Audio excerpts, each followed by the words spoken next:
Hello and welcome to the debate. I'm your host Rafae Iqbal, and today we'll be discussing and deliberating on some very important topics. That is the 16th National Assembly. The second session was convened today regarding the elections for the Speaker and Deputy Speaker of the National Assembly. Earlier we saw that the convening of the session of the National Assembly, there were a lot of speculations regarding that. The President was also hesitant in calling the session of the National Assembly, but we saw there was a change of heart at the last hour, as we discussed in yesterday's shows as well, and the President gave his assent to the convening of the session of the 16th National Assembly. Apart from that, in yesterday's session, we saw that there were a lot of sloganeering and protest, and the members of the Sunni Ittihad Council, especially Umar Ayub, the Sunni Ittihad Council's nominee for the Prime Minister's slot, along with Barrister Gohar Ali Khan, they talked about the issue of reserved seats and how the decorum of the lower house of parliament was not complete, and the elections of the Speaker and Deputy Speaker should be postponed until the issue of the reserved seats has been resolved. But nonetheless, we saw that the elections for the Speaker and Deputy Speaker of the National Assembly were held today. The two main contestants in today's election for the post of Speaker were Sardar Ayaz Sadiq, who was backed by the coalition partners, the PMLN, PPP, MQM and other parties. And on the other hand, we saw Ahmad Dogar, in which Sardar Ayaz Sadiq secured the most votes with 199 votes and was announced as the new Speaker of the National Assembly. Ahmad Dogar, on the other hand, secured 91 votes and was the runner-up. Apart from that, we saw a lot of speeches that were made in today's National Assembly session. We also saw the issue of reserve seats being highlighted even today, and we saw a lot of speeches from the lawmakers as well. And the outgoing National Assembly Speaker Raja Parvez Ashraf made a very sentimental farewell speech where he talked about serving the nation, serving the parliament, and strengthening of democracy in the country, in which all lawmakers need to play their part. And if we talk about the new Speaker of the National Assembly, Sardar Ayaz Sadiq, once he was declared the winner of today's election, he very graciously walked down the aisle and shook hands with the opposition members. He shook hands with Ahmad Dogar, his contesting rival as well. And then we saw that when he assumed the chair of the Speaker of the National Assembly, the first person to make speech in the National Assembly was Ahmad Dogar himself, and was given the opportunity to speak, and he did, of course. Now, if we talk about the elections for the Deputy Speaker, it was Ghulam Mustafa from the PPP versus Junaid Akbar, backed by the Sunni Ittihad Council. We'll be deliberating on all these developments that occurred today in the National Assembly, and the further political dynamics that will unfold in the days to come as the Parliament will shape up, the government formation will shape up, the cabinet will shape up, and we'll have insights from our very esteemed analysts in the studios. We've been joined by Farrukh Pitafi, who's a senior analyst, and also a geopolitical analyst, Raja Faisal. Along with that, we'll be joined on Skype by Parvez Jamil Mir, who is a senior journalist, and Waqqas Ahmad Mir, who is an advocate of the Supreme Court. Now, moving towards Parvez Jamil Mir, who is a senior journalist, I'll start off our conversation by talking about today's session of the National Assembly. It was the 16th National Assembly session today. It was the second day, and there were the elections for the post of Speaker and Deputy Speaker were held. We saw a lot of turmoil in the past few days, and a lot of speculations regarding the convening of this session. Even yesterday, we saw that the members of the Sunni Ittihad Council, Barrister Gohar, he talked that the election for the Speaker and Deputy Speaker should not be held, as the issue of reserve seats was still in question.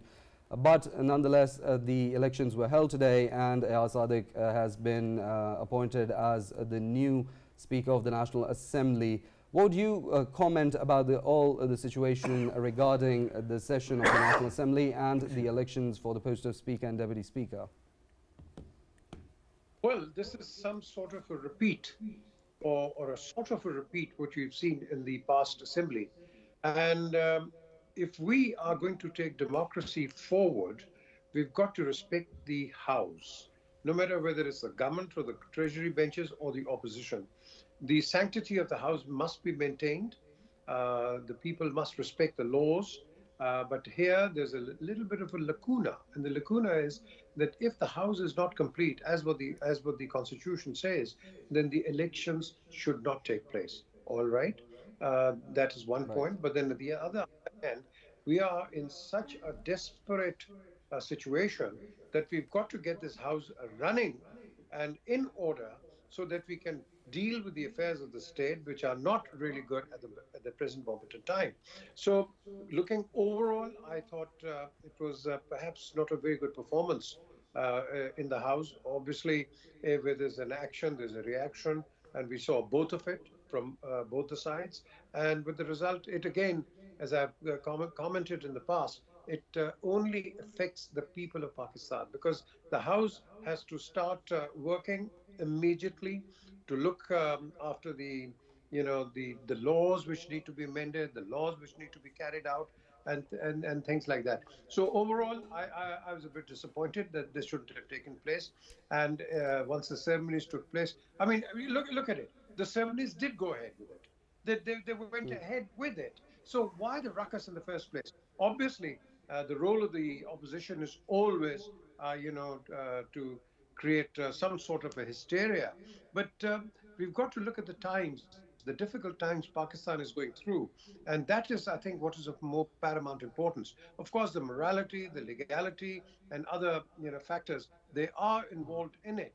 But as far as perhaps my analysis is concerned, I think the state comes first, and we've got to look after the interests of the states. And yes, address what the opposition wants, and get on with it. I mean, you saw Ahmed Doga coming along, giving the first speech, which is a good thing. I thought he might even boycott it, but no, that's fine. But again, Rafi, what needs to be done is we've got to come to terms and get out of this little rowdiness which we see in the assemblies, because this is not what Pakistan needs. I mean, the rest you've already seen what happens on the streets. Now, if this is going to happen in the House, where we're going to make laws where it actually happens, well, that is where it needs to be. Right, Parvez Jamil Mir, of course, what you stated that there are lacunas and there are certainly some hurdles that need to be addressed in our constitutional provisions and the process in which the Parliament proceeds.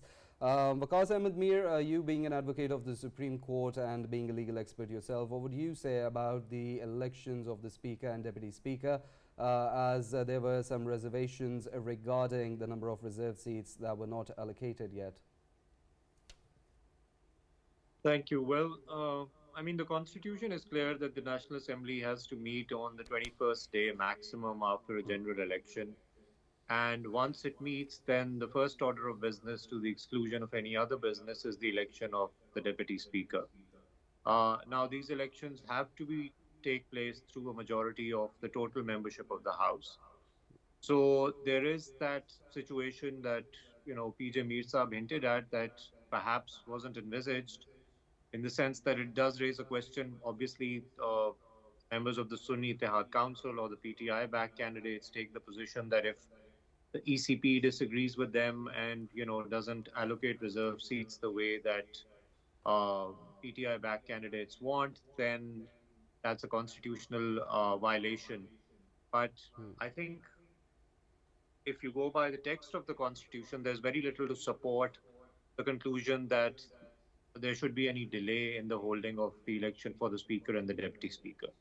Because if the Assembly has to meet on the 21st day, and then the first order of business has to be this election of the Speaker and the Deputy Speaker, and then the quorum, as per some members have pointed out, is 1/4, then you go ahead with it. Now, does this mean that you need an absolutely final decision on the reserve seats before holding an election? There are arguments on both sides, but I think the stronger argument is that you cannot hold the election of the Speaker and the Deputy Speaker hostage to the question of the reserve seats. And I think that's the position that has been taken by those who supported the vote. Right. Now, there is a possibility that this question might end up before the Supreme Court, depending on what the opposition parties do. If they disagree with the allocation of the reserve seats and they take it to the Supreme Court, then there might be an interpretation of the Constitution that's different. But on the face of it, Considering the current numbers, I think there was a good argument for holding the session and then proceeding with the election. Right, Wakasmir, help us understand, because we haven't seen the election commission's verdict so far. When you talk about these seats which are still unoccupied, still vacant, how is this whole thing going to shake up in your view? Because it seems clear that perhaps Sunni council is not going to get the seats automatically because of that quota. But these seats have to be filled. So how exactly, what mechanism does this constitution provide in absence of such a ruling? So I think there are two questions there. One is, the purely numbers game as to what happens. If the Sunni Ittihad Council members are recognized and they're given reserve seats, whether that would influence the result of any election, be it for the Speaker, Deputy Speaker, or for the Prime Minister. I think that's one question. Yeah. And the second is, what happens if the Sunni Ittihad Council is not allocated any seats on the basis of the argument that these people did not belong to the same party, within the requisite number of time, or that there's some other loophole. So I think on the first one, my reading of the Constitution is that it says that you meet on the 21st day and your first order of business has to be this election of the Speaker and the Deputy Speaker. Now that has been done. Now the Constitution does not envisage that you will not have the entire House present there. So that becomes more a question, more than legal. I think one needs to read the Constitution as a political document and just try and make sense of what serves the democratic ends here.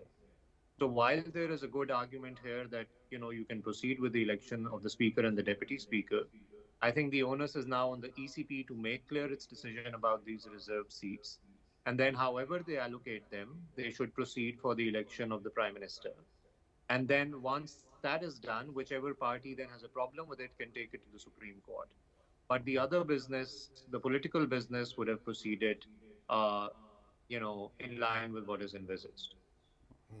Right, Raja Faisal, what's your take on the whole scenario? I mean, there was a lot of ruckus, as we even saw yesterday, regarding the reserve seats issue. But today, as the election for the Speaker and Deputy Speaker took place, and even the members of the Sunni Ittihad Council, they agreed and they accepted the results of those elections. That means that they, in fact, indirectly or directly, they did accept that the elections for the Speaker and Deputy Speaker were valid. What's your take on this? Why was all the ruckus made in the first place?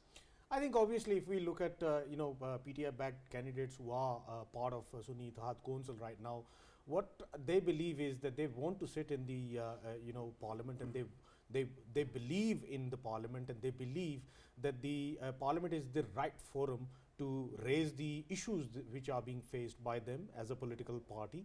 And that is the right forum from where they can actually shout out loud about the problems which they have been facing for 2 years and still they are facing. And I think they have come to terms with it, and that is why they have been a part of this election for the Speaker and Deputy Speaker. But at the same time, if we go through the speeches which were made by the Sunni Ittihad Council members, of course, yesterday we talked about one of the leaders of Sunni Ittihad Council. I'm talking about Barrister Gohar. Yes. His speech was excellent speech yesterday, and today once more, because his tone is a sort of a tone that actually should be hailed for his stance that he wants the system to go on. And of course, I think everyone needs to get on with it, and platform is there of Parliament, and that's where they can raise all of the problems which are being faced by them. Today's speeches, of course, there were very harsh speeches as well, but it is understandable. They are part of opposition, and in past as well. I mean, whenever there is opposition, they have their own issues which they highlight, and this is the way they highlight their issues in the parliaments. And this is not only in Pakistan which is taking place, throughout the world.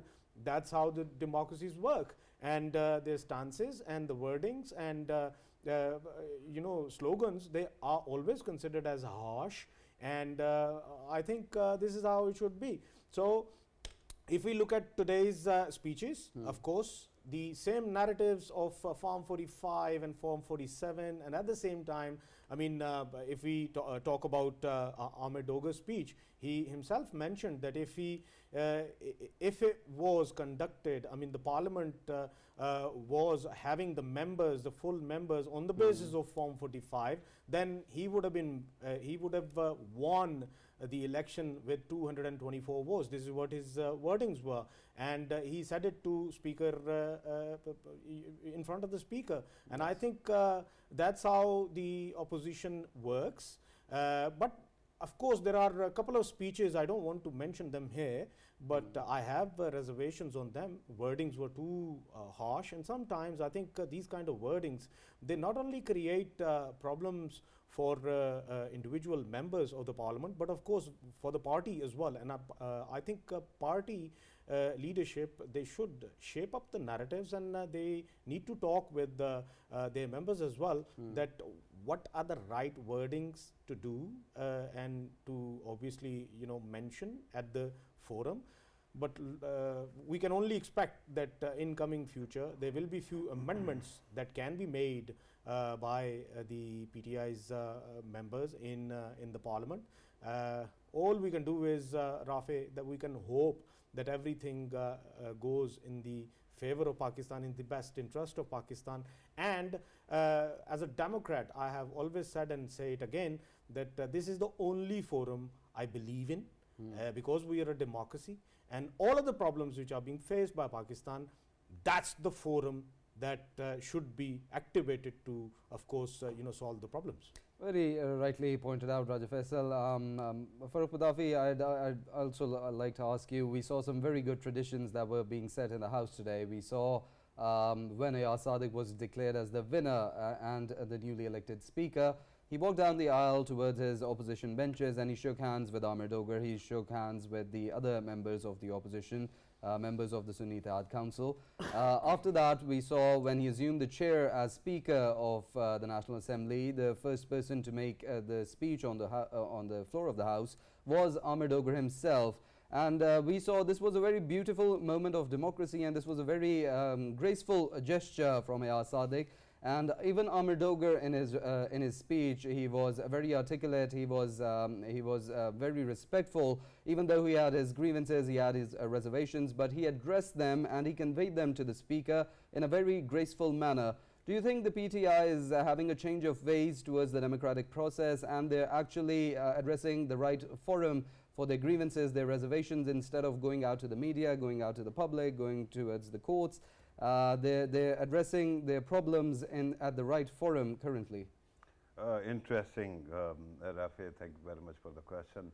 I hope you don't mind if I don't actually conclude my remarks with the comments which are more becoming of Miss World Cup, pageant contestant like Raja Faisal just did. I just wanted to point out, when you talk about the political parties, they have their various, forces within. And you clearly see the politicization within PTI as well. It is elsewhere as well. You can see it in PMLN, People's Party, elsewhere. But in PTI, there are two categories of people. One, that I believe are represented by Umar Ayub and Barrister Gohar, and they essentially are responsible for the victory that led their party to this parliament, because one was the party's chair, the other was Secretary General, and I think that their work should be appreciated. And it shows in their interaction as well. Civil discourse, of course, in politics, you have to actually take positions which at times actually sound absurd, or at times it is kind of positions that you take, and to you it makes perfect sense. But as was pointed out by the outgoing Speaker, National Assembly, it is not his job to actually give a ruling on a Form 45 or 47. It is essentially Election Commission's job. And whosoever is notified by the Election Commission is a member. Whosoever takes oath of the office, he is also or she is also a parliamentarian, and the speaker has to actually address them as such, right? But they kept on actually demanding that. Then there is this firebrand, segment of the party that keep on actually, sometimes they show shoes or boots for that matter. Sometimes they are actually threatening to come to the streets, and that continues. And I think that for the parliamentary democracy, the fact that even the firebrands are now in the parliament, minus one or two. I hope that in coming days, when Senate elections take place, Rauf Hassan Saab also gets a senator seat, because I think that as long as he's outside, he's going to keep on agitating for the need to agitate on the streets. But once these people are inside, eventually they'll start working in tandem. It will take some time, but of course it will have some kind of positive impact as well. Regarding government behavior, government formation, and the election that took place, I think that there was very interesting difference that you have to appreciate. Speaker candidate got more votes than the deputy speaker. Yes. Now, why was that? Because MQM Pakistan is not voting for People's Party's candidate. So this again, Interesting. This again is going to play a very interesting role.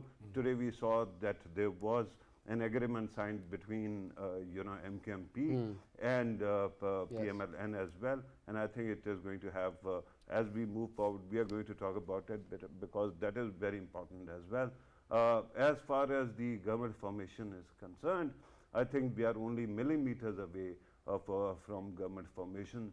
So the moment that happens, we are going to debate that as well. There are important indicators. For example, we kept on hearing a lot of speculation about finance minister, and Faisal and I have been agreeing that the incumbent is very important player right now. So her chances are very bright now, I'm told, even though Mian Nawaz Sharif is keeping all the cards very close to his chest, but we hear that she has a good chance of getting the same ministry. Right, and Farrukh, as you rightly pointed out, that the MQM is not willing to sit with the PPP and are not going to vote in their favor. But we see that the presidential elections are also going to come up very soon, and the MQM would need to vote for PPP's candidate in order for the Asif Ali Zardari to succeed, who is the presidential nominee. Raja Faisal, what would you comment on that? How do you think the PMLN would try to balance the scales between the MQM and the PPP? And we'll also talk about the agreement between the PMLN and MQM. But before that, we'd like to deliberate on the question in front of us, the clash between the MQM and Pakistan People's Party, as the coalition is to move forward. By the way, MQM has announced they are not going to vote for the president. Exactly, they have. But, Rafae, when we talk about MQM and People's Party, we shouldn't be forgetting that the province they come from, of course, they are competitors of each other. They are foes to each other, especially when it comes to the urban Sindh. They always compete each other. And very recently we saw that, of course, they had lots of who cry against each other when the local body elections were conducted.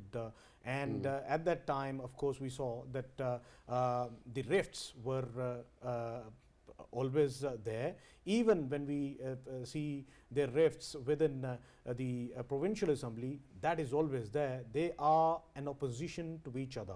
If we talk about PDM, the previous PDM, of course, at that time, all of the parties, they were sitting together. And of course, that time, we could say that it was a very special kind of marriage, a contract marriage, which took place, and that did, of course, continue itself for a certain time period. But this time, every marriage is contract marriage.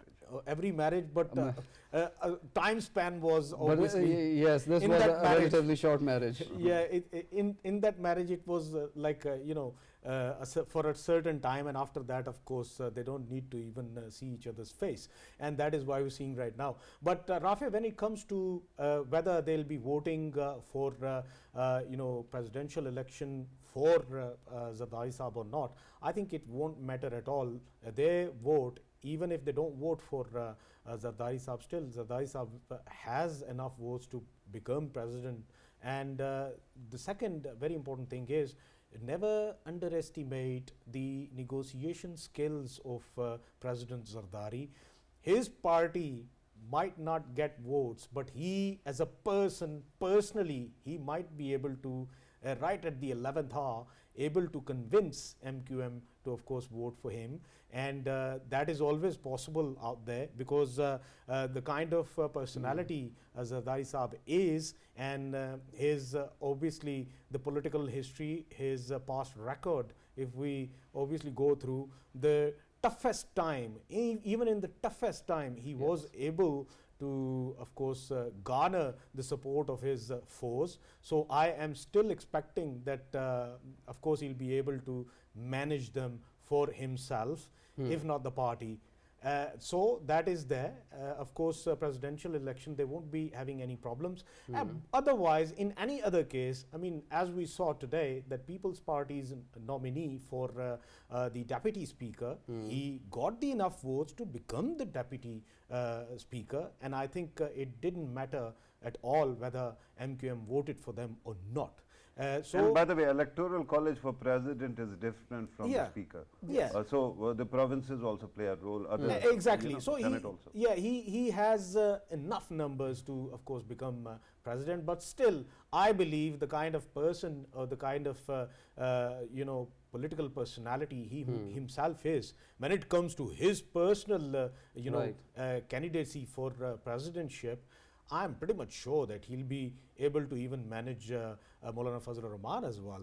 Forget about MQM. He'll be able to, manage everyone. Well, Asif Ali Zardari's communication skills are well known, and his socializing skills are also very well known throughout the country, as seen in his political career. Parvez Jameel Mir, I'd like to ask you and take your views. There's a positive precedence that we're seeing, even from Ayaz Sadiq. He said that the opposition and the coalition partners, whoever makes the government, they need to sit together, and they need to work together in the longer run for the betterment of the country, and to de-escalate the political tension that is currently prevailing in the parliament. But we also see that there's a party that's talking, that raises the slogans of decrying and shunning politics behind closed doors. I personally believe the doors should be kept open, but politics should be done when people sit in a room and they discuss and have dialogue. What would you comment about that? Do you think all these parties sitting together, setting their differences aside and talking and having dialogue would result in the resolution of issues of each political party, setting aside their differences and moving forward to chalk up a strategy on how to take the country forward? Sad to say, it won't happen like that. Very much, the utopian thought, this will happen, that will happen. Look at our track record. We run for the seats of power, the corridors of power, by breaking our own, visions, breaking our own, thought process, and joining others, or, getting others joined with us just for the sake of power, just to get into the corridors of power. That is our politics, what we see. So nothing will change. Now, what really needs to be done is, right now, and in the previous, let's say, a few weeks as well, what we've been, seeing on national television is how to get into the corridors of power. That is not what is important. The important thing is, what are you going to do when you come into the corridors of power? What is your solution? How are you going to get the country out of this economic depression? How are you going to pay the loans? What kind of a pressure are you going to be putting on the electorate? Because the taxes will go up, and when the taxes go up, that is where the people come out. So forget all this, coming into power, or the speaker says he'll do this. Well, we'll see if the speaker really believes in what he says. The oath he's taken, will he be honoring that oath in letter and spirit? Will he be giving an equal opportunity to the opposition? Will he still be towing a line between the lines? Excuse me, between the lines, as what our previous president, well, still incumbent president, Alvi has done for PTI. Are we going to see the same repetition? No. If you're going to see the same repetition, then we'll have spanners, and what will happen is, again, as I say, the country will suffer. It doesn't matter whoever comes into power.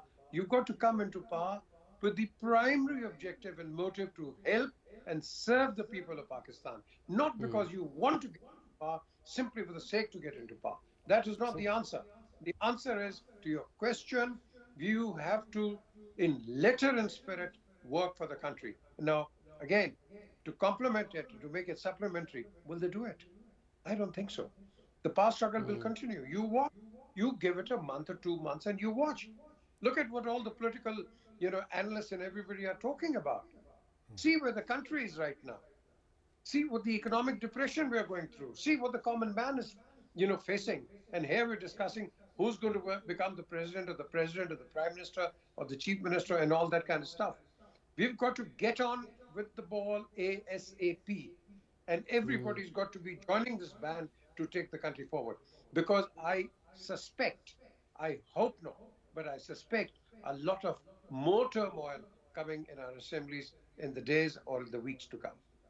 PJ Meera also agree, and this is high time that our politicians start thinking of selfless politics, because this is the time when society is very polarized. Even the parliament is very polarized, and there's a lot of bashing and lamenting going on from either side, but it doesn't bear any fruit. Considering that, I'd like to move towards Waqqas Ahmad Mir and ask him regarding the agreement between MQM Pakistan and PMLN that took place today regarding Article 140A, and which they asked for a constitutional amendment, and the PMLN agreed to the MQM's demand because they walked out in the deputy election speaker elections for the deputy speaker, and consequently the MQM has allowed and asked for the amendment in Article 140A. Do you think this amendment will prove as a good step for better governance, or are these just moves to garner more power? And a political question also. This amendment, if it is enacted, will it be seen as contravention of 18th Amendment or in support of 18th Amendment? Yeah. Well, thank you for that. So I think, the agreement, I see it as one being in principle, and, the language of the amendment might continue to undergo change and debate. I do think it merits great debate because, for the viewers' benefit, Article 140A basically deals with local government. And it talks about the responsibility of every province to devolve political, administrative, and financial control and responsibility to the local government level. There has been criticism in the past that the local government legislation that exists in Punjab and in other provinces has not been effective enough.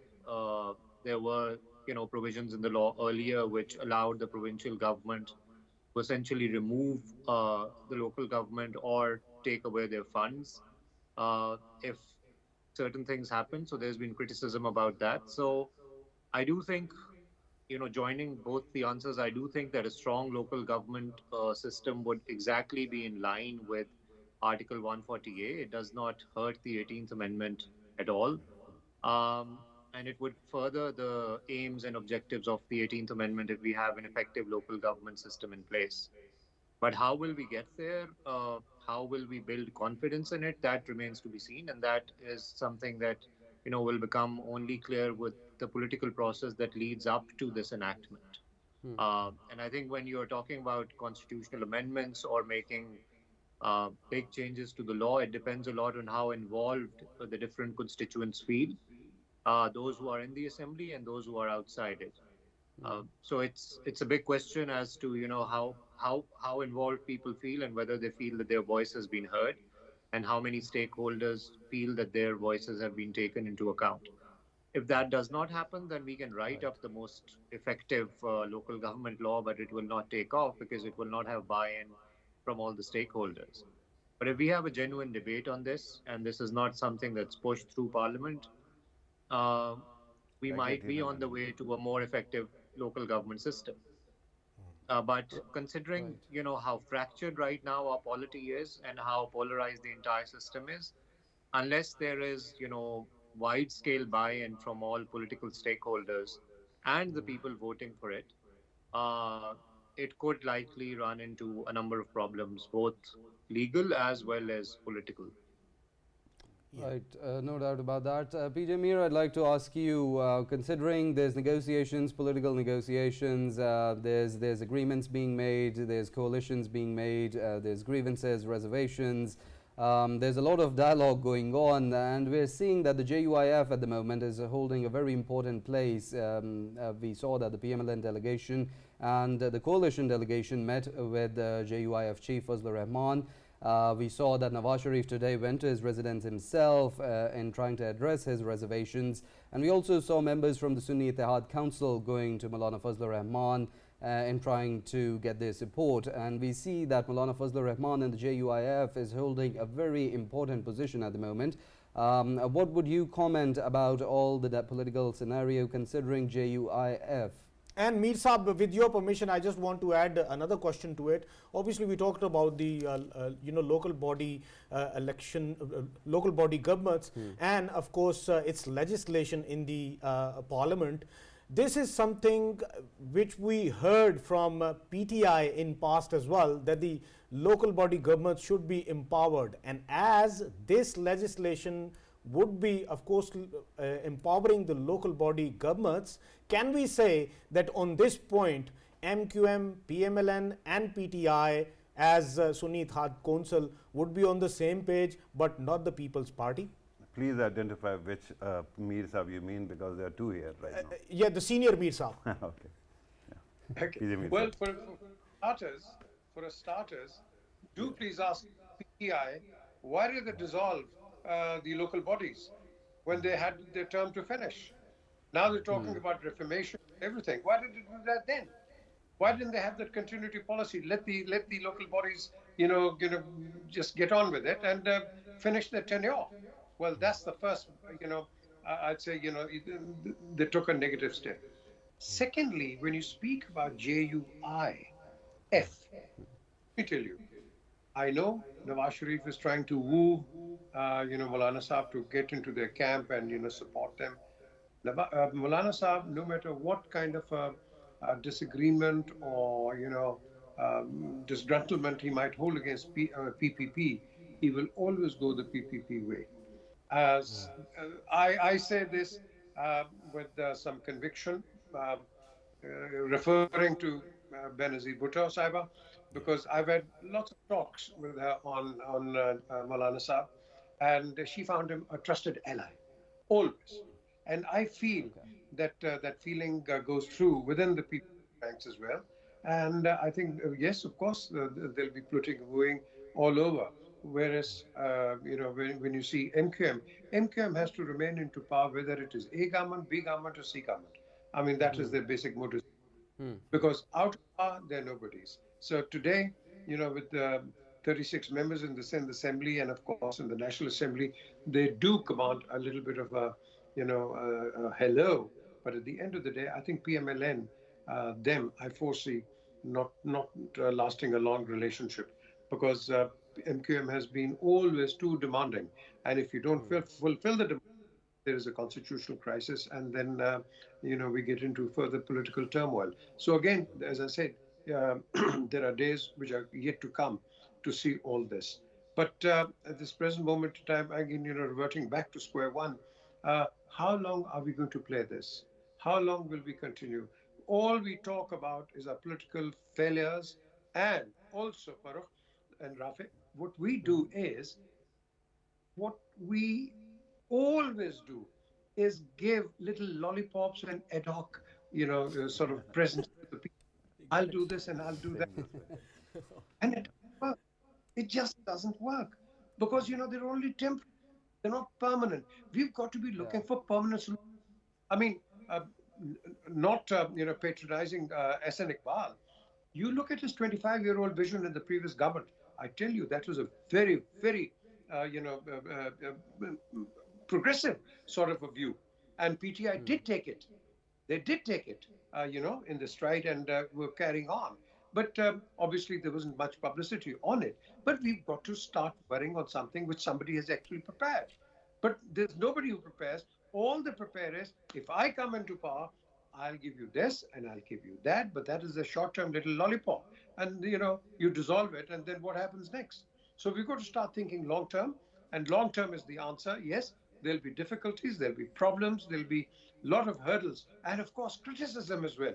Now, why I say that everybody's got to be in the same boat is because if somebody is left out, trust me, that'll be their demon, you know, and criticizing all the way through. Well, you've already got, the government has already got PTI on their heads. Well, they might have even more. So I think you've got to get to talking with PTI and others to please work for the state of state of Pakistan. Right, Farrukh Pitafi, I'd like your remarks as Mahmood Khan Achakzai also made a speech in the assembly floor and he talked about cooperation amongst political parties, he talked about shunning traditional politics and he said that all the major political parties, they should sit together. Of course, this is an unpopular view, but a lot of people who want to see the country progress, they are in line with this view that all these parties, despite their differences, despite of their political campaigns, whether it's based on criticizing one another, they should set aside their differences and sit together and cooperate on strengthening democracy. What would you say about that? Right, and I will agree. A bit curious that you haven't asked me the question about 140, Article 140A. I'd like to hear your views on that as well. Yeah. Why don't you club both them? Egging you on to ask that question as well. But frankly, with Achakzai Saab, again, I have, like I mentioned Maulana yesterday, I have, a relationship of great respect. So I usually, when he's hurting, when his speech is mostly very angry, I usually avoid commenting on it. But the bit that you actually plugged out of the entire speech, I really respect that. I think that everybody should agree on this, that we have to, first of all, focus on national interest and to actually steer the country out of the multifaceted crises that we face. Now, with your permission, Rafae, am I allowed to actually yes, please go ahead. Talk about local governments as well? Definitely. Look, it is unfortunately the sad reality of evolution of Pakistan's politics that somehow local governments became associated more with autocrats or dictators rather than democrats. And there is, of course, a problem. The constitution was framed very late. At that time, there were many humongous questions that actually needed answering, and perhaps local government wasn't that much high on the agenda. And then after that also, repeatedly it so happened that because of the concurrent list, which was abolished by 18th Amendment, even provinces were not actually getting what they actually thought was agreed upon in the constitution. So shifting power further downwards was not something that was seriously taken. General Musharraf actually came up with a robust plan to focus on local governments, but there were two problems with it. One, despite the fact that he included it in the sixth schedule, and because of that for 10 years it could not be changed. But then what happened? The law went away and the sixth schedule also went away, right? Why that happened? There were two tragic flaws in the structure. One, the bureaucracy was never convinced that this is, because it was their power which was leaving their hands, that it has to be restructured and given to public representatives. Remember, we say that we are a free country. We say that colonialism is gone. But till that time, somebody sitting in Lahore, Karachi, Quetta, or Peshawar actually sends a public official, a salaried man, to rule on their behalf. It is essentially a colonial system. The power has to be local. When you actually need something, you have to go to your local representative to tackle those problems that you are facing. You cannot every time come to Peshawar, Quetta, Karachi, Lahore to get those issues fixed. So you have to have local government. The second problem was financial independence. Yes. Levy taxation, and then collecting taxes, and then having those taxes actually play a part in their budgetary system. That was also what was denied, and that's why the system fell through. Right. Now, it is very important to fix this issue, that you ensure that all, district governments are not only in place, but they are performing in such a way that bureaucracy complements. Now, if you ask people like the second chair of the National Reconstruction Bureau, right, Daniel Aziz, he used to say that biggest problem is the federal pool of bureaucracy. Right. That is grade 21 and 22, because that actually creates a superstructure that ensures that local government is always controlled by bureaucracy than anything else. So his solution was abolish these two grades and surplus pool or federal pool. And what we did, we abolished them. So this is what keeps on happening. We have to fix these problems. Without this, real transformation cannot come in this country. Well, of course, unfortunately, we're short on time, but very interesting points raised in our conversation today. First of all, the structuring and the governance system needs to be strengthened, and of course, there needs to be tolerance between all the political parties and the parliament as well, and there needs to be coordination for the strengthening of democracy. Dialogue, and dialogue. That is the only political resolution of any issues and any differences that all the parties would have with one another. And of course, we'd like to thank Parvez Jamil Mir, who is a senior journalist, and Waqqas Ahmad Mir, who is an advocate of the Supreme Court. Thank you for your time at PTV World and sharing your insights, very articulate as always, of course. And in the studios, I'd like to thank senior analyst Farrukh Pitafi. Along with that, we have geopolitical analyst Faisal with us. Thank you both for your time as well. With that, we'll conclude today's topic and today's episode. We'll meet on Monday, same time, and discuss the political developments that unfold. Till then, have a great weekend.